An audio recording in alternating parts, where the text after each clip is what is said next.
Welcome to Chitra சமையல். இன்றைக்கி நாம் குக்கரில் சர்க்கரை பொங்கல் செய்ய போகிறோம்.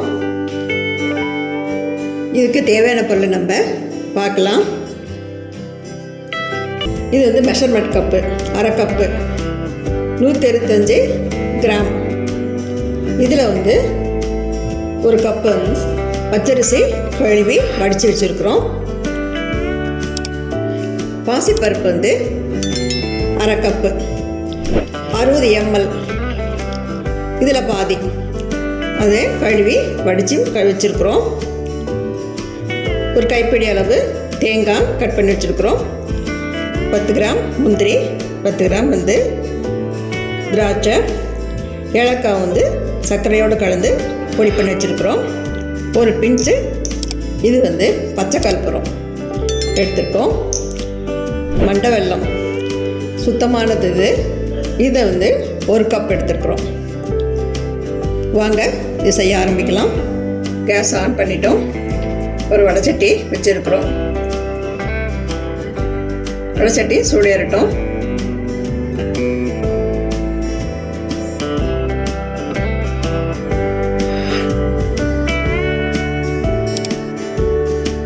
இப்போ ஒரு ஸ்பூன் நெய் விட்டுக்கலாம். அடுப்பை சிம்மில் வச்சுக்கணும். பச்சரிசி போட்டுக்கிறோம்.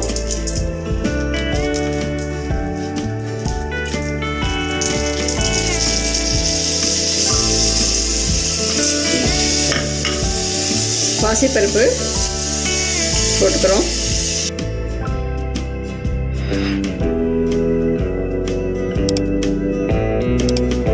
கொஞ்சம் வறுத்து எடுத்துக்கலாம்.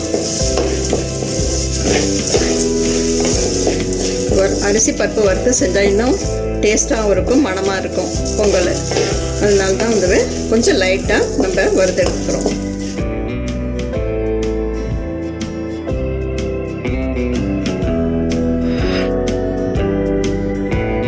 பாருங்க, வறுத்து எடுத்துட்டோம். இப்போ இது பக்கத்தில் வச்சிடலாம். ஒரு குக்கர் வச்சுருக்குறோம். இப்போ இந்த அரிசி பருப்பை இதில் போட்டுடலாம். அரிசி பருப்பு குக்கரில் நம்ம போட்டுட்டோம். இதில் ஒரு கப்பு மெஷர்மெண்ட் கப்பு பாருங்கள், இது ஒரு கப்பு. இதில் ஒரு கப்பு பாலை, காய்ச்சாத பால் இது எடுத்துக்கணும். ஃபஸ்ட்டு இது ஊற்றிக்கலாம். தண்ணி இதே கப்பில் 1.5 கப்பு.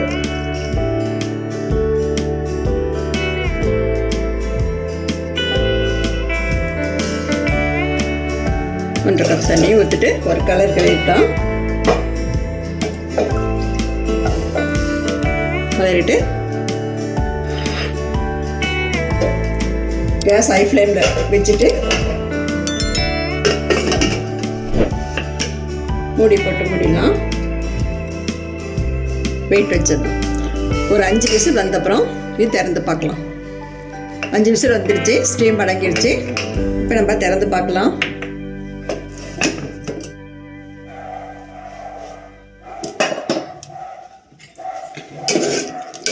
பாருங்கள், அரிசி பருப்புலாம் பாலோடு சேர்த்து நல்லா குழஞ்சி வந்திருக்கு. இதை நல்லா மசிய விட்டுக்கலாம்.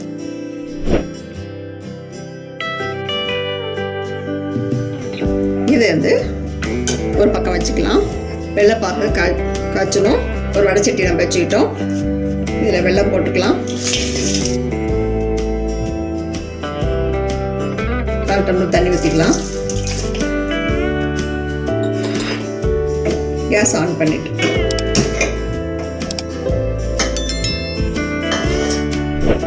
வெல்லம் நல்லா கரைஞ்சி வரணும். பாகுப்பதம் தேவையில்லை இதுக்கு.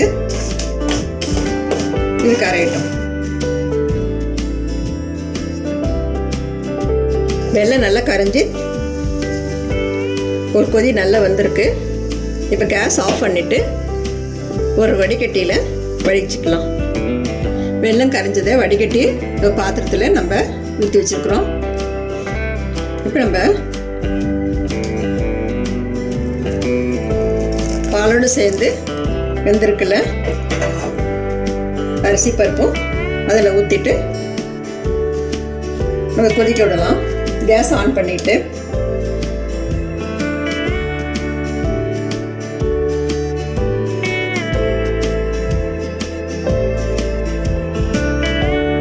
நான் சொல்ல மறந்துட்டேன், பாலுடைய அளவு 1 கப்பு சொல்லியிருந்தேன். அதனால் அந்த பால் 250 மில்லி. இது கொஞ்சம் நேரம் கொதிக்கட்டும். பாருங்க, இப்போ கொதிக்க ஆரம்பிச்சிடுச்சு. இந்த டயத்தில் நம்ம பச்சை கற்பூரம் போட்டுடலாம்.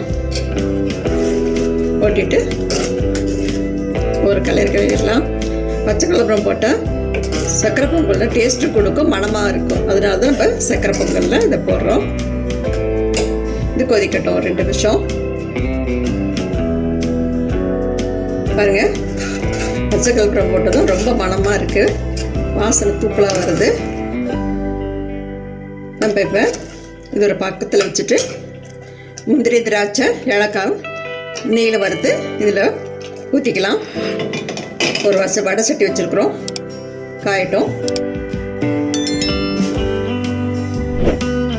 2 ஸ்பூன் நெய் விட்டுக்கலாம்.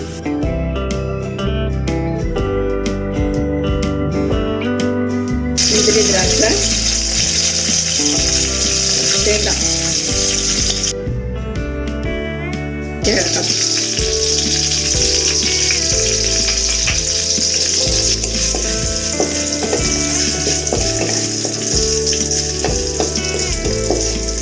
திராட்சை நல்ல வெந்து நல்ல குண்டு குண்டாக வந்திருக்கு. தேங்காயும் கொஞ்சம் நிறம் மாதிரி இருக்குது. இப்போ நம்ம இந்த பொங்கலில் ஊற்றிக்கலாம்.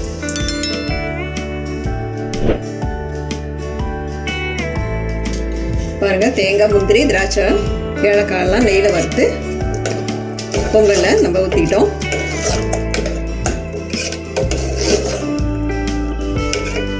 இதில் ஆரிச்சுன்னா இன்னும் கெட்டிப்படும். இதை இப்போ நம்ம ஒரு பவுலில் ட்ரான்ஸ்ஃபர் பண்ணிக்கலாம். பாருங்கள், சுவையான சக்கரை பொங்கல் ரெடி ஆகிடுச்சு. நம்ம இப்போ குக்கரில் செஞ்சோம். டேஸ்ட் பண்ணி நம்ம இப்போ பார்க்கலாம்.